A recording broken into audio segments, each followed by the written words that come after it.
Bismillahirrahmanirrahim. Assalamualaikum warahmatullahi wabarakatuh. Waalaikumsalam Waalaikumsalam warahmatullahi warahmatullahi wabarakatuh. wabarakatuh. Alhamdulillah rabbil alamin wassalatu wassalamu ala asyrafil anbiya'i wal mursalin wa ala alihi washabihi ajma'in. Mari sama-sama sebelum memulai diskusi kita pada hari ini, kita membaca doa sesuai dengan keyakinan kita masing-masing. Bismillahirrahmanirrahim. Rabbi zidni ilman warzuqni fahman. Oke, semoga Allah menambahkan pengetahuan kita ya, dari sebelum masuk dengan setelahnya nanti ada perbedaan. Baik, adapun topik yang akan kita diskusikan pada hari ini adalah tentang perpindahan massa ya. Di mana di 3 pertemuan sebelumnya kita sudah mendiskusikan perpindahan panas, dan saya rasa juga pada pertemuan sebelumnya ya juga perpindahan panas dengan metode konduksi dan konveksi, dan kemudian kita lanjutkan dengan perpindahan panas metode radiasi. Nah, pada hari ini sebagai penutup daripada perkuliahan kita, Ibu ingin mendiskusikan tentang perpindahan massa ya. Kita lihat di sini apakah perpindahan massa ya. Jadi perpindahan massa adalah perpindahan bobot ya, ataupun kemudian menjadi perpindahan objek gitu, atau bendanya. Bisa kita katakan ketika kita berbicara tentang perpindahan panas ya, itu kan yang berpindah energi panasnya seperti itu kan.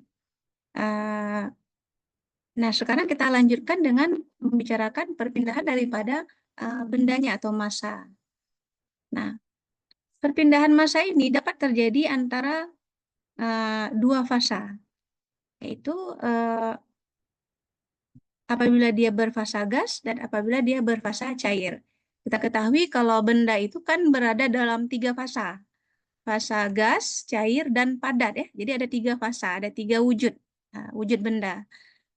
Nah, perpindahan hanya bisa terjadi dalam fasa tadi yang cair atau gas. Itu yang perlu diingat yang pertama. Jadi tidak terjadi pada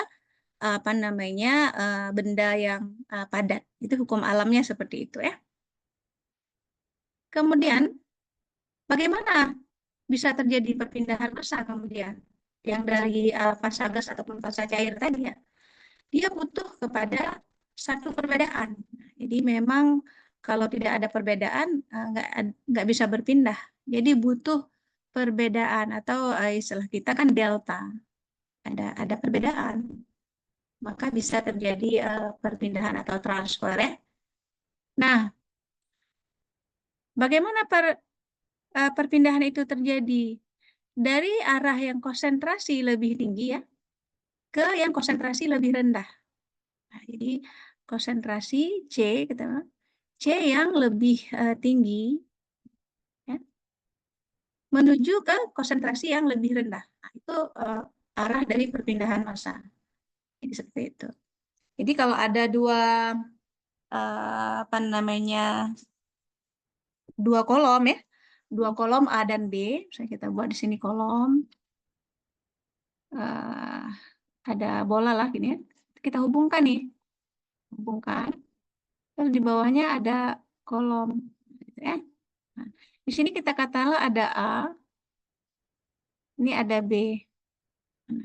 Apabila terjadi perbedaan konsentrasi ya, C1 di sini,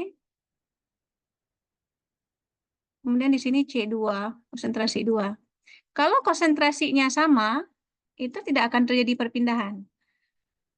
Dan kemudian ketika kita bisa buat konsentrasinya berbeda, di mana konsentrasi yang lebih tinggi, dia akan menuju ke konsentrasi yang lebih rendah. Sehingga secara alamiah bisa kita katakan sunatullah itu alam itu menciptakan balancing atau keseimbangan. Kira-kira ke sana prinsipnya. Kenapa terjadi perpindahan? Karena dalam situasi ingin menyeimbangkan, menyelaraskan. Nah, kalau kita lihat ke konteks agama Islam itu sangat menganjurkan yang orang yang kaya itu transfer, memberikan sebagian harta mereka dalam bentuk sedekah, infak ataupun zakat kepada orang yang membutuhkan ya, kepada orang yang lebih miskin. Di mana apa yang diinginkan adalah kehidupan dalam masyarakat itu menjadi tidak senjang antara yang ada sangat kaya, ada sangat miskin. Jadi untuk memperkecil kesenjangan tadi perlu transfer tadi. Tapi hukum alam tadi menuju keseimbangan. Karena kalau semua orang hidup dengan apa namanya kemakmuran ya, dengan apa namanya kita bisa menghilangkan penyakit-penyakit sosial seperti pencurian, perampokan ya. Kita bisa hilangkan itu karena semua orang hidup dengan kondisi yang apa namanya mampu seperti itu. Nah, itu kita lihat ya. Kalau secara apa namanya konsep. Nah, seperti itu. Jadi agama juga mengajarkan sesuatu yang kalau dari alam kita pelajari akan terjadi perpindahan apa namanya massa dari bagian yang konsentrasi lebih tinggi ke yang konsentrasi lebih rendah untuk menghasilkan kesetimbangan. Jadi bisa kita katakan kemudian ya bahwa perpindahan massa adalah perpindahan dalam arah yang mengurangi gradien konsentrasinya. Itu kira-kira karena ceritanya tadi ya harus ada perbedaan konsentrasi. Ini satu misalnya tadi, ini dua ya. Harus ada perbedaan konsentrasi baru bisa memicu terjadinya perpindahan. Nah, kemudian dia juga sangat tergantung kepada potensial penggerak dan tahanannya. Tidak hanya konsentrasi tadi ya untuk kelancaran daripada proses perpindahan. Semisal misalnya di proses pernah nggak penggaraman belimbing? Belimbing kan banyak kali mengandung air, dia belimbing segar, dia biasanya dilembabkan dulu. Pelembaman dilakukan dengan merendam selama 24 jam dalam air, kan? Nah, kita bisa melakukan perendaman yang lebih cepat, misalnya dalam waktu 10 menit dengan mencelupkan belimbing ke dalam air panas. Itu ada istilah kita blansir nanti di blansir. Nah, setelah dia lembab, kita bisa berikan apa namanya blansir ya. Kita bisa berikan garam. Nah, garam ini kemudian akan menimbulkan perbedaan konsentrasi antara kondisi di luar dan di dalam belimbing, sehingga terjadilah proses nanti air dari belimbing keluar. Apa namanya? Istilahnya kita bisa mengeluarkan air secara ada istilahnya nanti osmosis. Kenapa terjadi osmosis? Karena ada perbedaan konsentrasi. Jadi perpindahan massa dari dalam massa air dari dalam belimbing keluar seperti itu. Tanpa merusak ya, tanpa merusak apa namanya sel daripada belimbing. Coba kalau kita misalnya mau keluarkan dengan cara diperas, kita press itu buah belimbing, keluar airnya juga, tapi buah belimbingnya udah hancur, udah remuk. Nah, ini terjadi secara alamiah tanpa merusak belimbingnya masih utuh, masih bagus, tapi airnya udah keluar, jadi kempot kayak gitu. Nah, ini sangat apa namanya efektif ya dalam proses pengolahan yang kemudian dilanjutkan dengan pengeringan ya untuk mencapai kadar air belimbing yang aman untuk penyimpanan dan sudah awet ya. Nah, belimbing segar tidak awet, 2-3 hari dia sudah rusak. Tapi kalau sudah jadi asam sunti ya yang orang Aceh itu udah tahan bertahun ya seperti itu. Jadi bisa dilihat ya perpindahan massa atau efek dari perpindahan massa tadi powerful. Tapi mekanismenya sangat sederhana, yaitu perpindahan dari bagian yang konsentrasi lebih tinggi menuju ke konsentrasi yang lebih rendah. Nah, dalam apa namanya reality, dia tentu kombinasi kemudian dengan misalnya perpindahan panas. Ini kita kan sebelumnya perpindahan panas. Bisa kita katakan pada intinya ya, yang diinginkan adalah perpindahan massa itu sendiri. Seperti di proses pengeringan ya, kita kan menggunakan nih perpindahan panas radiasi ya, dengan teknologi penjemuran open sun drying, ataupun kita sudah tingkatkan ke penggunaan solar dryer, menggunakan alat pengering yang juga menggunakan teknik pemanasan bersumberkan radiasi matahari.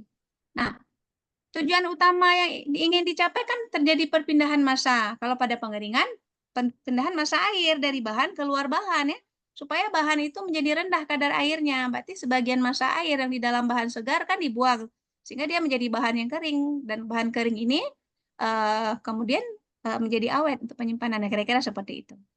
Jadi dia berkombinasi dengan perpindahan panas. Itu dia kira-kira. Nah, di sini ada jenis-jenis perpindahan massa ya, kita lihat.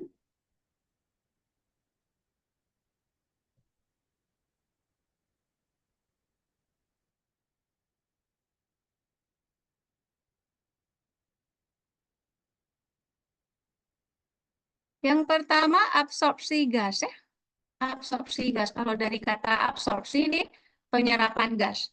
Di mana gas mampu larut dikeluarkan dari satu campuran dengan gas yang tidak mampu larut. Seperti itu.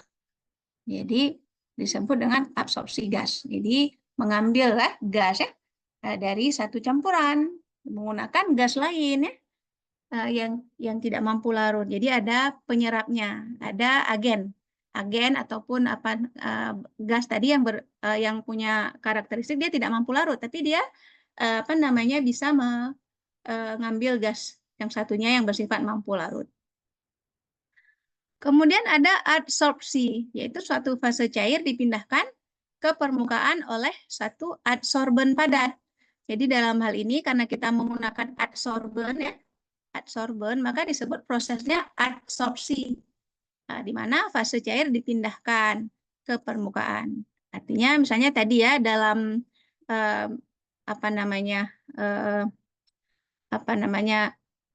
termasuk mungkin tadi Ibu menambahkan garam ya, garam bisa jadi adsorben ke dalam belimbing. Jadi kemudian kita bisa mengeluarkan air di dalam belimbing keluar ke permukaannya, di adsorpsi. Tanpa ada garam tadi nggak terjadi, tidak bisa berpindah, airnya tetap dia di dalam walaupun kita sudah lembamkan ya, sudah direndam 24 jam ataupun sudah diblensir, tidak bisa keluar air dari dalam buah belimbing tadi. Kemudian ada juga yang sangat tidak asing bagi kita, penyulingan atau destilasi ya kan, penyulingan. Ini kan apalagi yang familiar dengan nilam ya, destilasi, penyulingan ya. Yaitu perpindahan massa nih dalam dua arah secara serentak, dari cairan ke uap dan dari uap ke cairan. Jadi dia malah ada dua arah ya. Jadi kalau kita lihat, pernah lihat tabung destilasi skala laboratorium, dia ada ini perpindahan massa dalam dua arah secara serentak. Ada dari cairan ke uap dan dari uap ke cairan. Kenapa? Misalnya kita minyak nilam nih. Minyak nilam kan di dalam nilam ya. Gimana sih kita keluarin? Oh, dia dikukus ya, di steam. Jadi di bawah kita panasin air ya. Berarti di bawahnya api, air. Terus di atasnya kita taruh daun nilam ya. Nah, karena kita proses mengukus nilam ini, maka kita bisa memindahkan massa minyak nilam dari dalam daun nilam ya kan? Bagaimana cara di dalam daun nilam? Berarti dia kan berbentuk cair. Nah, dengan pemanasan tadi di steam, dia berubah menjadi uap sehingga keluar kayak kita mau mengeringkan tadi. Kita kan mau mengeringkan buah belimbing nih atau mengeringkan peliu. Di dalam peliu ada air. Air ini kan berbentuk cair di dalam peliu ya kan? Kemudian dengan pengeringan kita memindahkan. Bagaimana kita memindahkan? Di situ kita rubah air dalam bentuk cair menjadi uap. Jadi dia diuapkan keluar dari bahan, diuapkan ke udara. Nah, kira-kira seperti itu.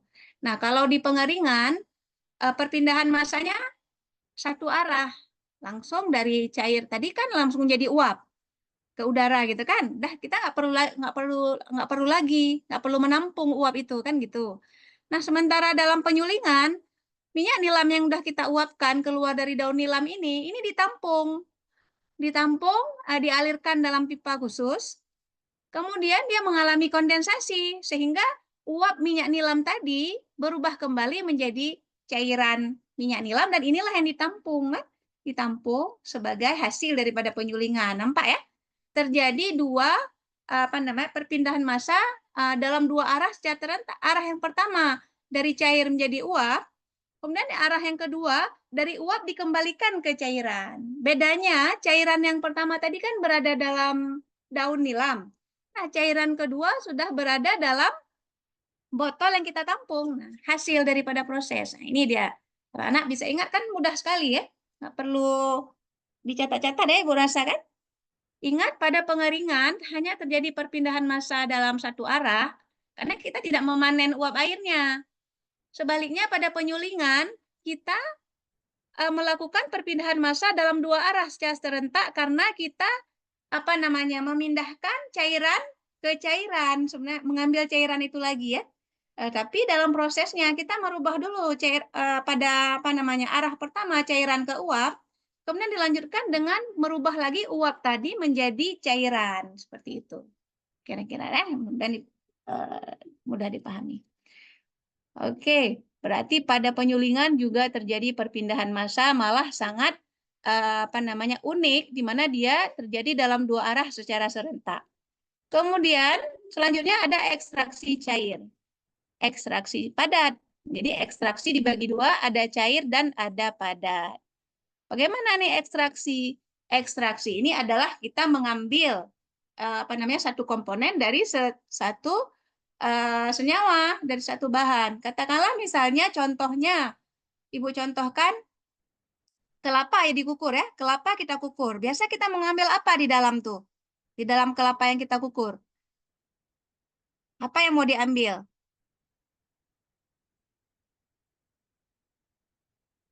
Ayo gimana? Apa yang mau kita ambil?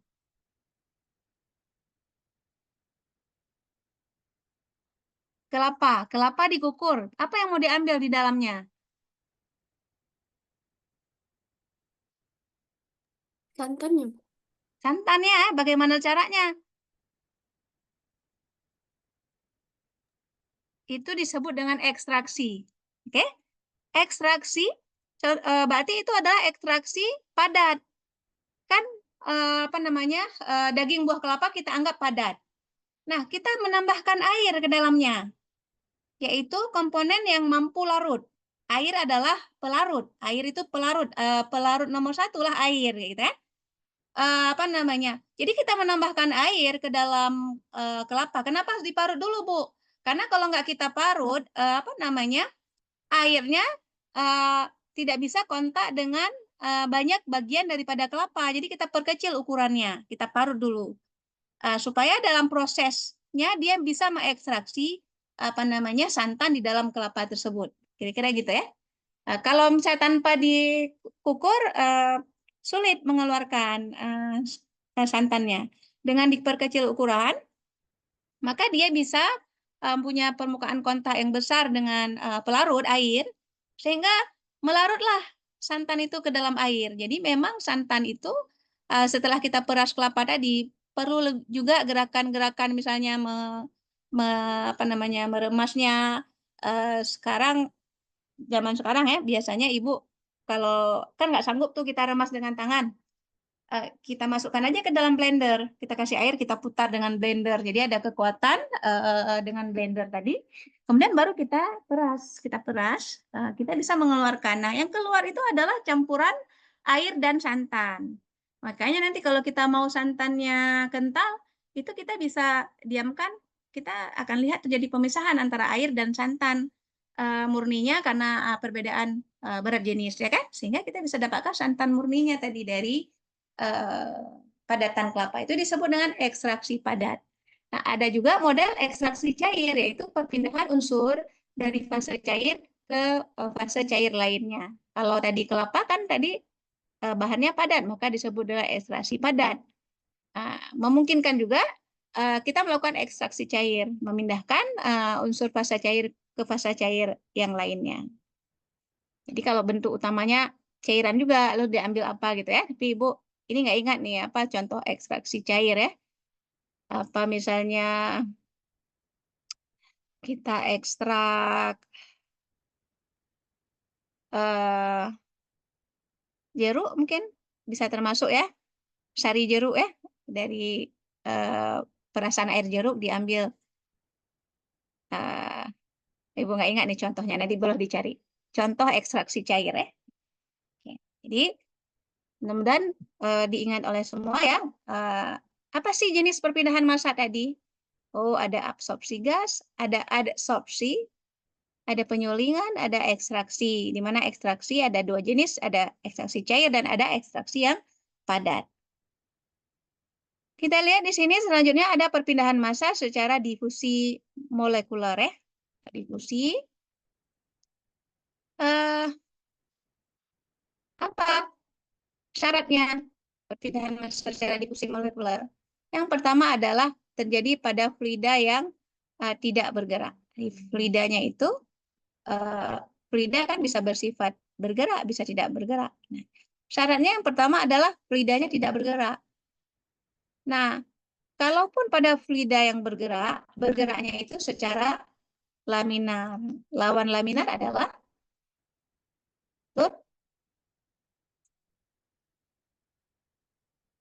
Turbulen, Bu. turbulen. Jadi pada turbulen tidak bisa menghasilkan difusi ya. Mesti pada laminar. Jadi syaratnya. Ini ada penggambarannya. Nah, apa tadi yang bisa mendorong? Tentu perbedaan konsentrasi ya. Perbedaan konsentrasi. Di sini kita lihat konsentrasi CO2 ya. Konsentrasi CO2 maka akan terjadi perpindahan ya dari apa namanya? Kalau kita lihat di sini konsentrasi CO2 ke atas ya. Ini jam.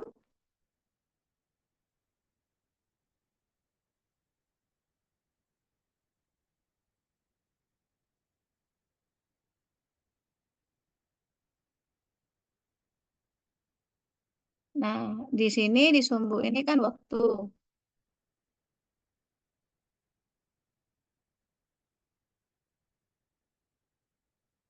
Ini adalah sumbu X ini waktu, detik atau jam ya. Sementara sumbu Y ini adalah konsentrasi CO2. Artinya apa? Seiring pertambahan waktu terjadi peningkatan konsentrasi CO2 ya. Nah, CO2 berarti semakin meningkat ya. CO2 semakin meningkat.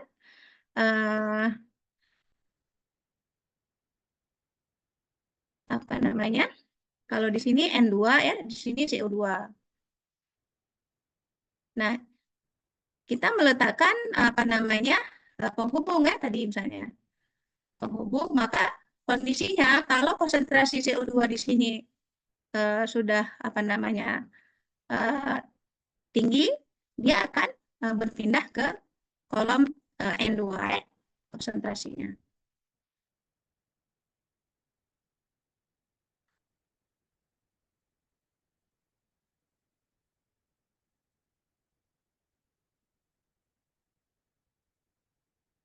Nah, ini adalah penggambaran menara apa namanya destilasi ya, menara destilasi pada pabrik-pabrik besar, terutama sekali kalau kita bisa lihat dulu di pabrik Aron ya, di PT Aron, penyulingan minyak bumi ya, mereka punya tower-tower destilasi yang tinggi dan malam hari sangat indah ya, dengan lampu-lampu.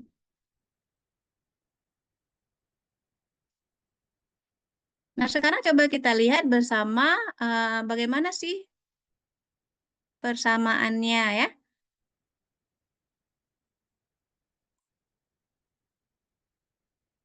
Yang pertama kita lihat persamaan pindah massa atau fixed flow disebut ya. Persamaannya sederhana aja, bisa kita di sini yang pertama ada NA per A, di mana NA per A ini adalah flux massa ya. Flux massa. Itu sama dengan difusivitas massa. Di mana difusivitas itu tadi adalah kemampuan berpindahnya ya. Dengan satuan feet kuadrat per jam. Jadi satuan difusivitas itu mirip dengan satuan apa namanya percepatan ya. Percepatan kan kecepatan meter per detik, meter per second. Percepatan adalah meter per second kuadrat tadi ya kalau di percepatan. Itu berbeda ya. V meter per second. Kalau A meter per second kuadrat ya. Itu berbeda ya. Kalau divisivitas feet kuadrat per jam. Nah, satuannya. Kemudian perbedaan konsentrasi DCA. Jadi konsentrasi apa namanya komponen ya, A dalam campuran A dan B. Mungkin satuan daripada konsentrasi nanti pound mol per feet kubik. Dibagi dengan DY. Y ini bisa jadi jarak ya. Jarak kalau tadi panjang kolom tadi antara itu berpengaruh terhadap. Nah, jadi ini ada panjang DY, jarak perpindahan. Seperti itu persamaannya. Jadi flux perpindahan massa adalah difusivitas dikali perbedaan konsentrasi dibagi dengan kuadrat dari jaraknya. Nah, kemudian kita lihat perpindahan panas, yaitu Fourier law. Bagaimana penulisannya? Flux panas ya. Flux panas ya tentu semuanya dilihat per luas terjadinya perpindahan tersebut ya. Nah, ini flux massa juga per luasnya, ini flux panas juga per luasnya. Ada makanya per feet kuadrat di sini juga ada per feet kuadrat. Itulah A-nya. Itu sama dengan min A, di mana A-nya adalah difusivitas termal.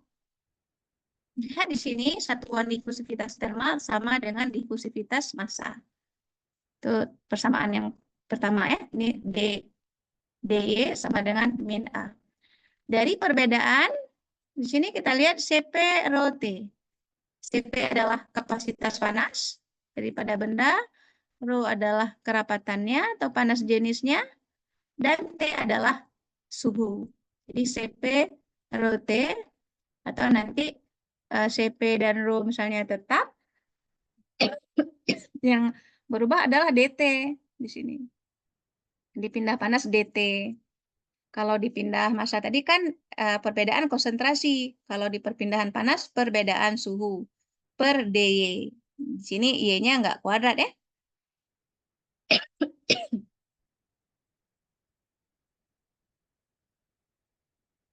Y juga jarak dalam arah difusi ya.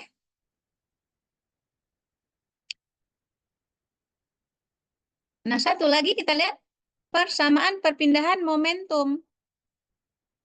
Di mana di sini flux momentum dengan notasinya atau GC ya. Flux momentum itu sama dengan min V, di mana min V adalah difusivitas momentum. Dan satuannya juga sama dengan difusivitas massa dan difusivitas termal, yaitu feet kuadrat per jam. Dikali dengan perbedaan dari kecepatan ya. Kecepatan dalam arah X dikali dengan rho. Kerapatan ya. Per DY. Kita ketahui bahwa momentum itu adalah kerapatan, yaitu M dikali dengan U ya, kecepatan. Atau biasa kita V sih, tapi V-nya kan udah jadi difusivitas, Ibu tulis U di sini ya, kecepatan. Rho sama dengan M kali U, massa dikali kecepatan. Jadi kalau kita tuliskan diganti ini kan, jadi D U dikali M kali U kan, jadinya per DY ini jatuh ke D sini ya, D M U kuadrat ya, M kuadrat per DY. Oke. Jadi setidaknya dari 3 persamaan perpindahan massa, perpindahan panas, dan perpindahan momentum kita lihat kesamaan ya, kesamaan sifat, hanya tentunya parameternya berbeda kayak gitu. Kalau ini konsentrasi misalnya, ini berpengaruh ke perbedaan suhu ya, kapasitas panas dan kerapatan ya tadi, atau berat jenis ya. Dan pada momentum juga berat jenis dan kecepatan ya. ada kesamaan atau analogi daripada rumus. Yang mana juga kita melihat difusivitas massa sama dengan difusivitas thermal, sama dengan difusivitas momentum.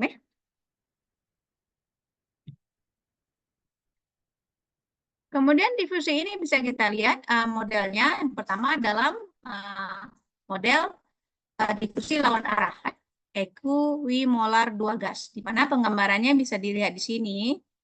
Katakanlah di sini ada sebelah kiri ini kita bilang 0 misalnya, ke satu jarak di sini, Y ya, menuju Y di 0 ke Y ya. Jaraknya Y di sini. Nah, pada kondisi awal kita lihat di sini PA1 ya, dan PB1. P sebagai tekanan, A komponen A, B komponen B ya. Nah, kita lihat di sini ada perbedaan tekanan. Nah, setelah jarak Y ditempuh, PA1 berubah menjadi PA2. Yang bisa kita lihat di sini bahwa penurunan tekanan ya, kan turun tekanannya. Penurunan tekanan P. Kalau di sini kan kita bilanglah ini P. Sumbu P ya. Jadi P kan naik kemari. Nah, ini turun. Sebaliknya terjadi peningkatan tekanan pada komponen B. Peningkatan tekanan. Maka pada kasus yang seperti ini akan terjadi difusi lawan equimolar dua gas. Seperti ini. Kan dia jadi cross. Jadi cross ini ya. Kita bisa menuliskan di sini apa namanya? Fluks perpindahan massanya itu sama dengan tadi min dari difusivitas massa ya, yaitu sebagai perbedaan tekanannya PA2 kurang PA1 ya. PA2 kurang PA1. Atau ini harusnya terbalik ya, karena ini lebih rendah. Dibagi dengan konstanta gas dikali suhu dan dikali dengan perbedaan jarak tadi. Kalau kita tulis ini tadi Ibu buat 0 ke Y, berarti kita buat di sini Y apa namanya Y1, di sini Y2 ya kan? Nah, ini Ibu harus cek dulu ya. Kenapa PA2 kurang PA1 harusnya dia apa namanya? PA1 kurang PA2. Karena kan lebih tinggi PA1 dari PA2. Jadi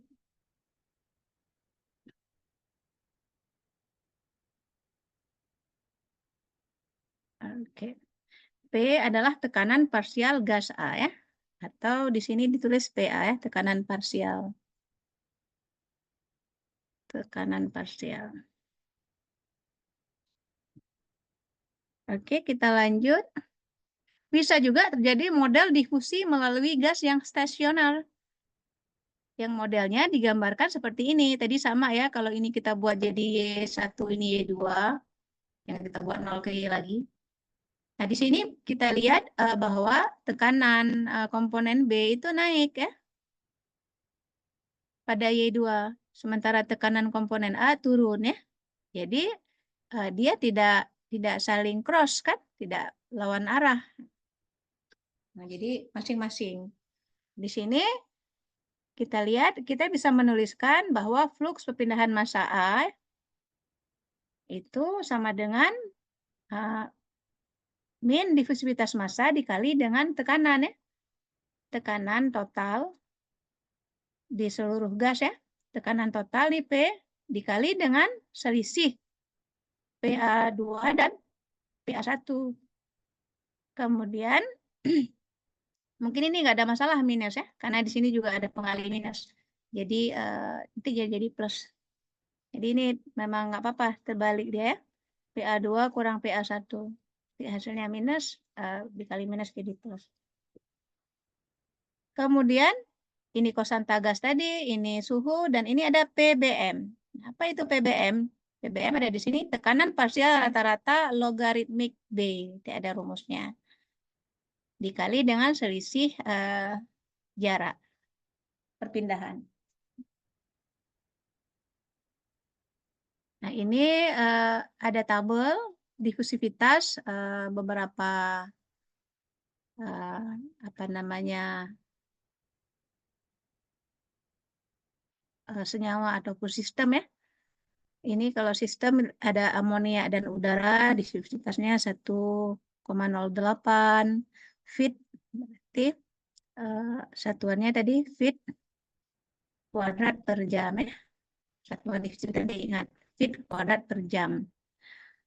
Kalau etanol udara 0,46. Paling tinggi di sini H2 dan udara. Nah, untuk satu-satu misalnya oksigen, oksigen saja sistemnya difusivitasnya 7 kali 10 pangkat min 5 ya. Ini Ibu nggak bisa tulis kemarin. 10 pangkat min 5. Sama semuanya. Etanol 3,8 kali 10 pangkat min 5. NaCl 5,3 kali 10 pangkat min 5. Jadi garam tadi kan bisa jadi adsorben ya. Dia punya nilai disiplisitas sebesar ini ya, 5,3 kali 10 pangkat min 5 fit kuadrat per jam. Per jam atau per ini ya, per jam. Atau hours per hari.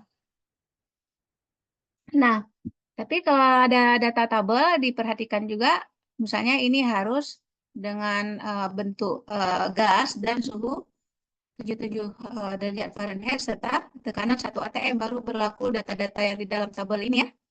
Gitu juga ini harus senyawanya, oksigennya berada dalam cairan dan suhu 68 serta encer.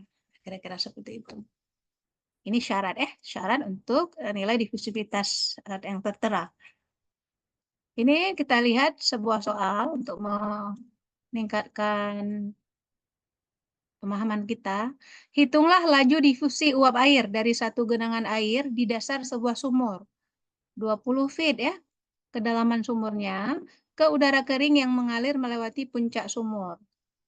Asumsikan bahwa udara dalam sumur tidak bergerak, ya, berarti kita bisa terjadi difusi tadi ya, karena tidak bergerak, dan bahwa seluruh sistem bersuhu 77 bertekanan 1 atm. Jadi kita bisa pakai data pada tabel sebelumnya. Suhu 77, tekanan 1 atm sudah bisa kita pakai. Ini kan seperti itu. Nah, apa tadi uap air ya dan udara. Jadi kita berarti pakai uap air dan udara yang 0,99 D-nya ya. Oke. Jadi kita lihat lagi soal, berarti kita ketahui Y1 0, dasar sumur. Ini 0. Kemudian puncak sumur tadi 20 feet ya. Berarti Y2 sama dengan 20 feet ya. Kemudian suhu udah tahu 77, tekanan 1 atm. Nah, maka kita di tabel tadi kan difusivitasnya 0,99. Kemudian apa namanya? Tekanan ya. Tekanan ada dikasih tahu tekanannya. Asumsikan bahwa udara dalam sumur tidak bergerak. Seluruh sistem bersuhu 77 dan bertekanan 1 atm. Nah, tekanan udara kering 0 atm ya. Kemudian ini juga udah ada nilainya, konstanta gas. Tinggal kita ini Ibu kok lupa dari mana, PA1. Kita cek dulu. PA1 dari mana ya? Asumsikan bahwa udara dalam sumur tidak bergerak.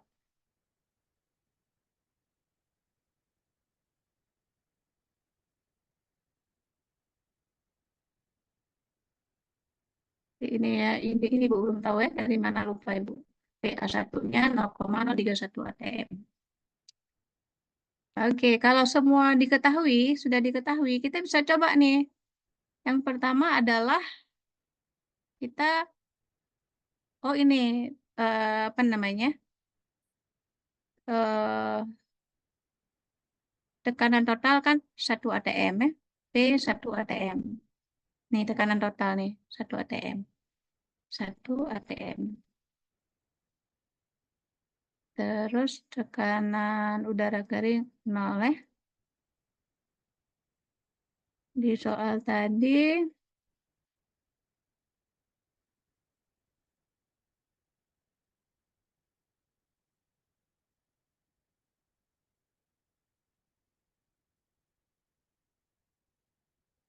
kalau kita gambarkan udara melewati puncak sumur, berarti kita ngambilnya tadi uap air dan udara ya, yang 0,99. Uap air dan udara. Laju uap air dari satu genangan air. Berarti kan di sini dalam sumur ada air. Dan pasti kan di dalam sumur kan ada air. Ini air. Maka ada uap air dan udara. Di sini udara ya.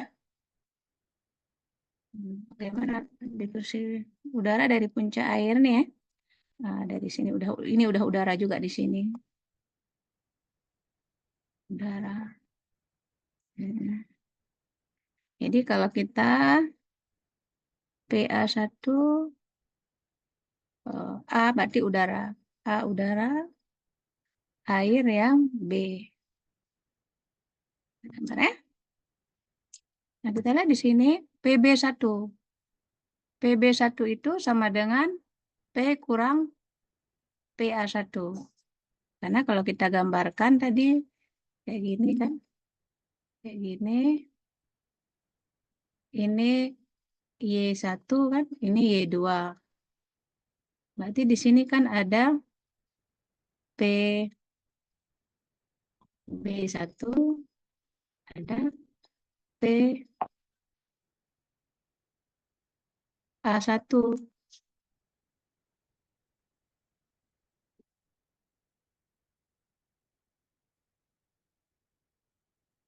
Sementara di sebelah sini ada P A2,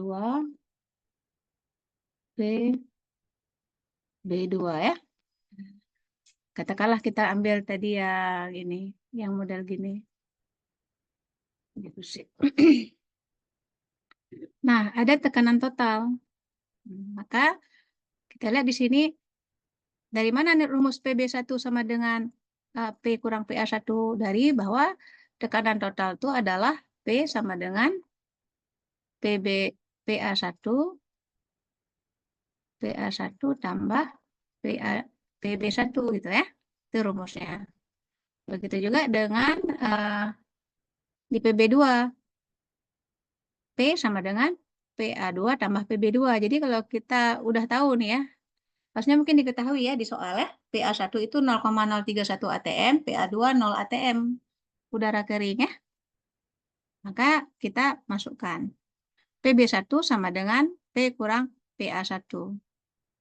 Nah, PB2 sama dengan P kurang PA2. PBM. PBM, jadi kan dikatakan PBM itu tekanan parsial rata-rata logaritmik. Nah, ini bukan rumus sekarang. Nah, tekanan parsial rata-rata logaritmik itu adalah ini. Maksudnya, selisih PB ya, dibagi dengan ln PB2 bagi PB1. Itu rata-rata logaritmik. Nah, kemudian kita bisa cari fluks perpindahan masanya dengan rumus yang kita punya sebelumnya. Tuh. Jadi, apa namanya, kita harus hitung dulu ya. Kita hitung nanti anak-anak bisa hitung sendiri. Coba.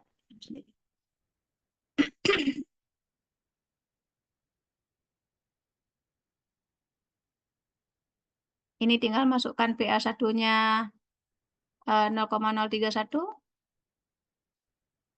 1 kurang 0,31 kan dapat PB1. PB2 juga gitu, masukkan PA2-nya kan 0, berarti 1 kurang 0 sama dengan 1, PB2 1. Jadi di sini 1 kurang berapa nih PB1 tadi? Kemudian ln PB, dapatkan PBM. PBM-nya itu kira-kira apa namanya? Ini nanti, yang ini. PBM, nanti coba buktikan ya. PBM-nya dapat nggak? 0,983. Nah, ini suhunya kenapa ditambah 460? Karena kita dalam Reaumur ya. Ini kan Fahrenheit. Kemudian kosanta gas tadi udah ada juga 0,73 nih. Nah, kosanta gas. Ini diffusivitas tadi yang di tabel 0,99. Dapat. Oh, perpindahan masanya adalah 4. Lebih kurang ya 4 kali 10 pangkat min 6. 4 kali 10 pangkat min 6 ya. Pound mol per jam feet kuadrat.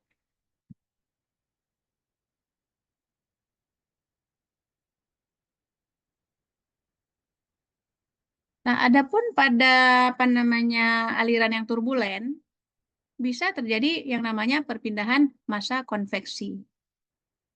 Nah, dan di sini menggunakanlah koefisien, beberapa koefisien, misalnya Sherwood, Reynolds, dan Schmidt. Karena kan ada penelitian ya, melihat bahwa ada pengaruh di perpindahannya dengan koefisien apa namanya Reynolds. Yang mana koefisien ini hasil eksperimen yang dipengaruhi oleh tingkat turbulensinya aliran tadi, kecepatan alirannya seperti itu. Berpengaruh ke perpindahan massanya.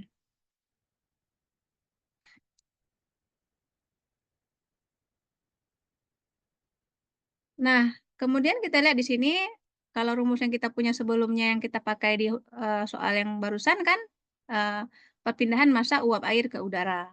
Bagaimana dengan perpindahan massa dalam fase cairan? Coba diperhatikan rumusnya, dia kan ada kemiripan, bahwa flux perpindahan massa dalam fase cairan adalah min dari diffusivitas massa dikali dengan, kalau di sini tekanan total, di sini konsentrasi total, CT ya. Kemudian juga ada perbedaan konsentrasi ini. Kalau ini perbedaan tekanan kan. Kemudian di sini ada tidak memerlukan mengaliri konsanta gas dan suhu, langsung konsentrasi rata-rata logaritmik. Jadi pakai rumus tadi ya. Apa namanya? CBM sama dengan selisih ya. Selisih CB1 kurang CB2 ln-nya ya, ln CB apa terbalik tadi, coba lihat CB2. Nah, ini rumus rata-rata logaritmik dan kemudian dikali dengan selisih daripada jarak.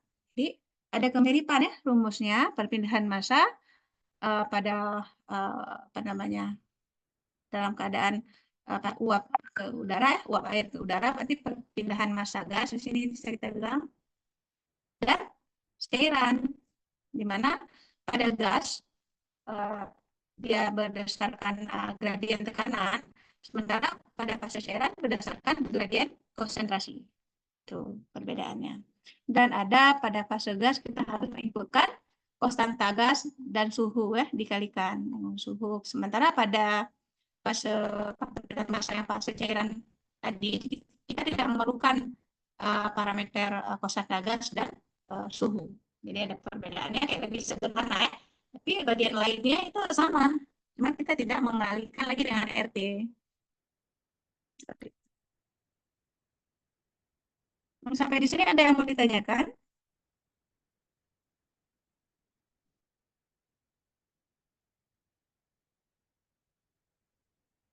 Nah, ini kita lihat perpindahan massa dalam kolom berdinding basah. Di mana di sini sudah menggunakan apa namanya? Konstanta, Sherwood ya, Mussel, Schmidt atau Pran ya. Ini untuk perpindahan massa dalam kolom berdinding basah, kita lihat di sini persamaannya adalah Sherwood sama dengan 0,023 Reynolds ya, berpangkat 0,8 dikali Schmidt berpangkat 0,33. Jadi kolom berdinding basah adalah alat perpindahan massa sederhana untuk eksperimen, terdiri dari sebuah pipa vertikal dengan cairan mengalir ke bawah dalam lapisan tipis sebelah dalam dinding pipa dan gas mengalir ke atas ke dalam pipa. Kenapa disebut wetted wall column? Ini kayak mekanisme kondensasi ya, kondensasi tadi. Jadi supaya suhunya dingin. Dengan suhu dingin, fase uap bisa dirubah ke dalam fase cairan. Seperti itu.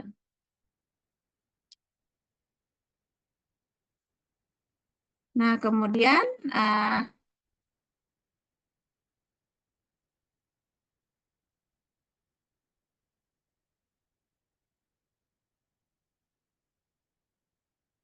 ada faktor Colburn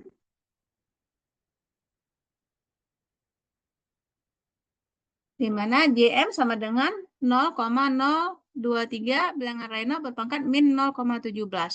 Ini disebut dengan faktor Colburn perpindahan massa. Koefisien perpindahan massa sendiri bisa kita lambangkan dengan Kg.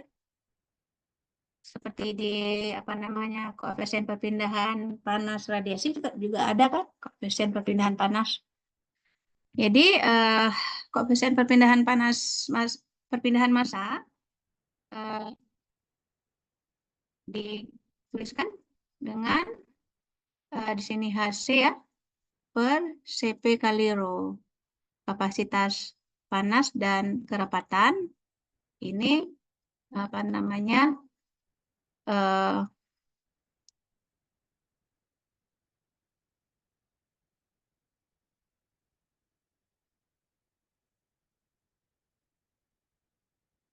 kalau ini tekanan, ini kosanta gas suhu dan tekanan rata-rata logaritmik ya. Kemudian kapasitas panas, mu, kal, kerapatan lagi, dv, dan mu. Nah, ini nggak bisa dihabiskan karena ada pangkat ya.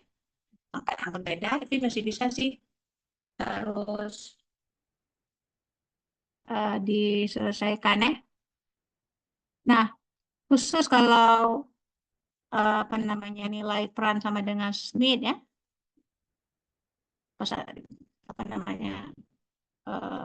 Konstanta ya atau bilangan ya, bukan konstanta, dia disebut bilangan peran atau bilangan Smith atau bilangan Raynaud tadi ya. Kalau bilangan peran sama dengan Smith, maka yang ini bisa langsung sederhana menjadi seperti ini. Atau bisa kita lihat berarti ini langsung jadi satu ya. Ini langsung jadi satu. Jadi satu. Kalau bilangan peran sama dengan Smith. Jadilah koefisien perpindahan massa seperti ini.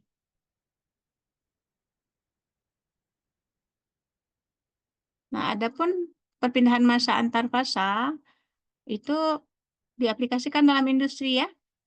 Koefisien perpindahan massanya ditentukan dengan tahanan total. Di mana kita bisa lihat di sini, tahanan tadi ya. Tahanan total itu sama dengan tahanan gas tambah tahanan cairan. Seperti itu. Kemudian menggunakan hukum Henry tentang keseimbangan fasa, kita juga bisa melihat persamaan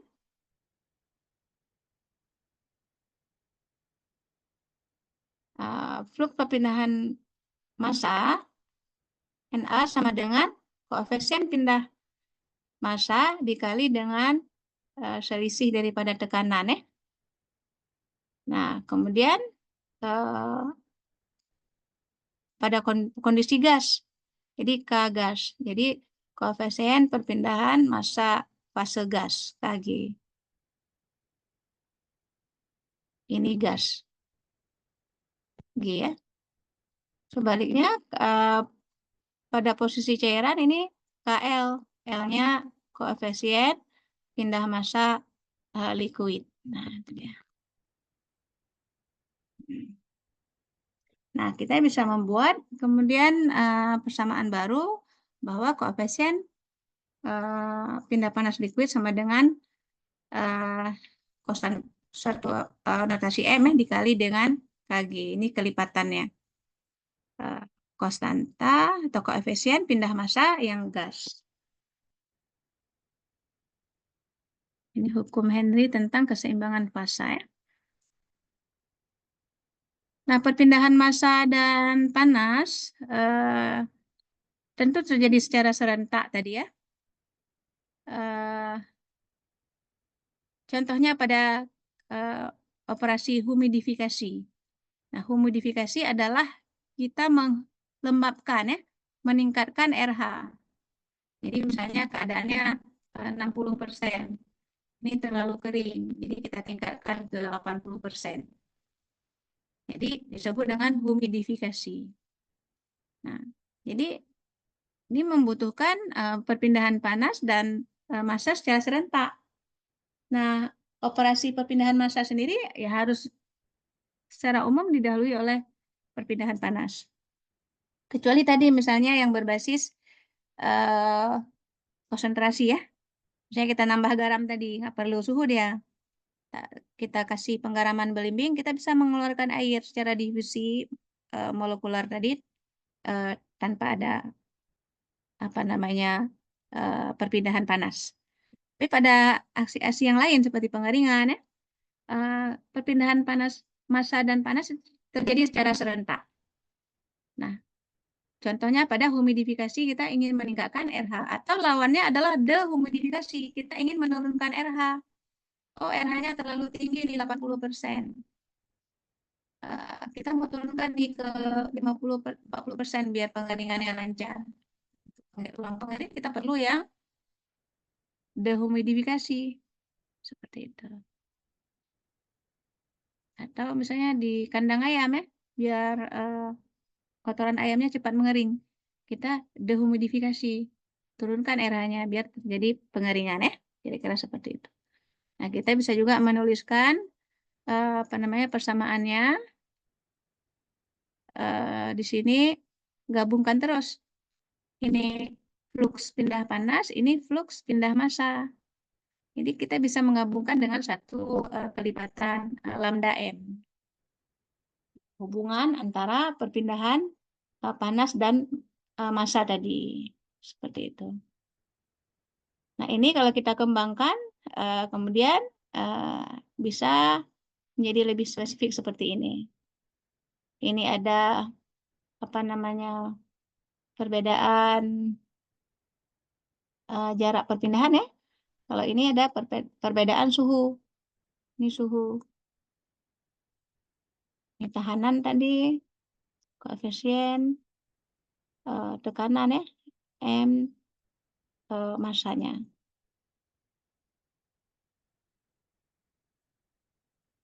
Nah, ini adalah contoh menara destilasi pada petroleum ya, liquid petroleum, minyak bumi ya, LPG paling atas. Jadi anak-anak bisa lihat, ini ada tungku pembakaran ya, ini minyak mentah panas masuk ke dalam menara ya. Jadi kemudian terjadi pemisahan di sini berdasarkan, kita lihat berdasarkan suhu. Suhu tertinggi 600 itu adalah aspal ya. Kemudian di 500 ada pelumas. Di pelumas ini memang harus bahan yang tidak mudah terbakar ya. Aspal juga ya. Kemudian sampai paling mudah terbakar tuh LPG ya. Di 20 paling ringan. Nah, jadi kita lihat di sini apa namanya proses ini menghasilkan atau berbagai macam ya produk ya. Perpindahan massa akhirnya bisa menghasilkan berbagai macam produk. Jadi kalau tadi kita berbicara teori ada perpindahan massa, untuk apa sih Bu perpindahan massa? Ternyata dari satu apa namanya produk ya, yaitu minyak mentah yang disuling atau apa namanya istilahnya disuling ya, minyak bumi, disuling minyak mentah. Nah, yang dibor dibor, minyak mentah kan dibor. Nah, minyak mentah yang diperoleh itu eh, dengan pengolahan ya, salah satunya dengan menara pemisah ini melalui proses termasuklah kita sebut tadi destilasi yang memungkinkan perpindahan massa ya, kita bisa menghasilkan begitu banyak output atau produk yang bermacam-macam fungsinya. Nah, kalau kita tidak mampu misalnya ya sudah kerugian ya. Jadi alat perpindahan massa diterapkan dalam industri meningkatkan apa namanya efisiensi. Jadi kalau tidak ada kemampuan mungkin ya udah menghasilkan aspal doang. Kira-kira seperti itu. Oh, kita nggak ini cuma menghasilkan apa namanya LPG aja, yang lain nggak menghasilkan. Yang lain berarti terbuang. Kayak kita olah kelapa misalnya kan jadi PLIU ya. Kita tidak mengolah minyaknya, minyaknya dibuang aja. Tapi dengan ada kemampuan semua output yang dihasilkan diambil ya di kelapa dengan pengolahan PLIU itu pertama dapat minyak simplah dulu. Dapat satu produk kan. Lanjut ke pengeringan, terus dipres, dihasilkan PLIU. Terus ada minyak PLI. Ada tiga output ya. Artinya tidak ada limbah sama sekali dalam proses ini. No, zero waste. Zero waste.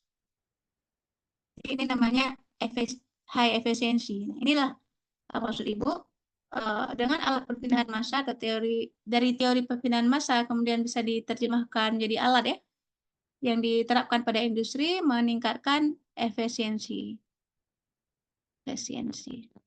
ya dengan meminimalkan buangan atau barang yang tidak terpakai atau limbah. Ini ada mekanisme cooling tower. Cooling tower juga merupakan aplikasi daripada perpindahan massa tadi, di mana cooling tower ini kemudian dimanfaatkan untuk mendinginkan ya, mendinginkan di sini air yang didinginkan, air panas, dispray melewati apa namanya nozzle-nozzle ini ya, kemudian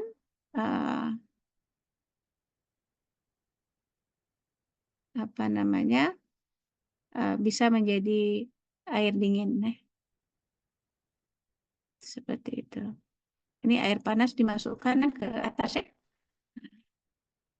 ke sini lalu dispray air panas yang keluar yang masih warna merah ini panas masih ya, melalui kisi-kisi disinilah terjadi proses apa namanya mendinginkan, di mana kita juga memberikan aliran udara dingin di sini, kipas udara dingin, dan hasilnya adalah air yang sudah dingin kembali ditampung. Jadi kalau ini kita buat kan sangat efisien daripada air panas langsung dibuang. Pembuangan air panas kalau misalnya kita industri ya banyak menghasilkan air panas langsung dibuang, itu langsung mematikan kalau dibuang ke selokan ya atau ke sungai mematikan biota atau ikan-ikan di bahaya. Jadi cooling tower juga sangat penting. Kalaupun ini limbah air panas yang kita hasilkan harus didinginkan dulu, baru boleh dibuang ke badan air. Jadi sangat penting dan ini juga salah satu aplikasi daripada perpindahan massa ya. Nah, kalau kita menggunakan adsorben tadi untuk proses adsorpsi ada syarat-syaratnya, misalnya bahannya tidak mudah menguap, tidak korosif, tidak beracun, tidak eksplosif, tidak pekat, dan tidak reaktif permanen. Nah, ini perlu diingat ya, kalau memilih adsorben tadi. Dan juga sebaiknya ya, jika sebaliknya absorbat bersifat basah, dipilih pelarut asam. Dan sebaliknya ya. Jadi kita perlu memperhatikan kalau misalnya benda yang mau kita kita netralkan ya. Kalau dia asam, kita pilih absorben yang basah. Contoh absorben basah adalah garam-garaman ya, termasuk NaCl. NaCl basah dia. Na nih, Na basah ya.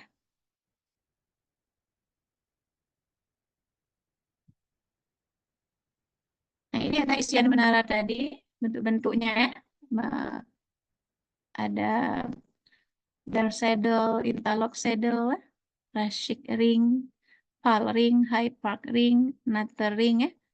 Ini bentuk konvensional, yang mana dengan melalui isian menara inilah ya, tujuannya tadi untuk memperlambat aliran, sehingga mendapatkan waktu untuk pendinginan. Nah, kita kan kasih kipas tadi, ada aliran udara dingin ya, kita kasih. Jadi kita alirkan air panas tadi tanpa ada hambatan isian menara, kan langsung jatuh cepat ya. Nah, ini untuk memperlambat aliran. Jadi ada bermacam desain lah. Nah, ini ada desain terstruktur yang modern. Jadi kita langsung punya set untuk memperlambat aliran massa dan tujuan kita tadi tercapai ya. Ini saya isian menara nih. Oke, mungkin dari Ibu nanti coba dipikirkan bagaimana sih perpindahan panas pada sebuah proses pengeringan ya. Untuk dihubungkan dengan teori perpindahan massa yang kita diskusikan pada hari ini.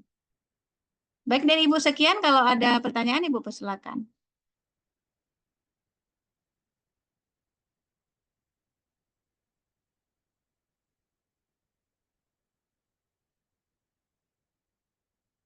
Silakan kalau ada pertanyaan.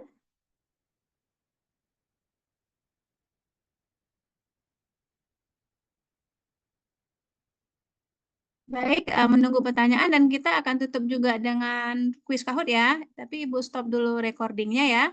Ibu ucapkan terima kasih atas segala perhatian. Mudah-mudahan materi yang kita bincangkan menambahkan pemahaman dan wawasannya ya terkait dengan teori perpindahan massa tadi, dan mana mudah-mudahan bisa kita aplikasikan nih dalam riset kita ke depan, baik yang mengambil teknologi pengeringan ataupun teknologi yang lain ya. Mudah-mudahan ada manfaatnya di situ. Oke, Ibu tutup di sini rekamannya ya. Terima kasih. Assalamualaikum warahmatullahi wabarakatuh. Waalaikumsalam Waalaikumsalam warahmatullahi Waalaikumsalam wabarakatuh. warahmatullahi wabarakatuh.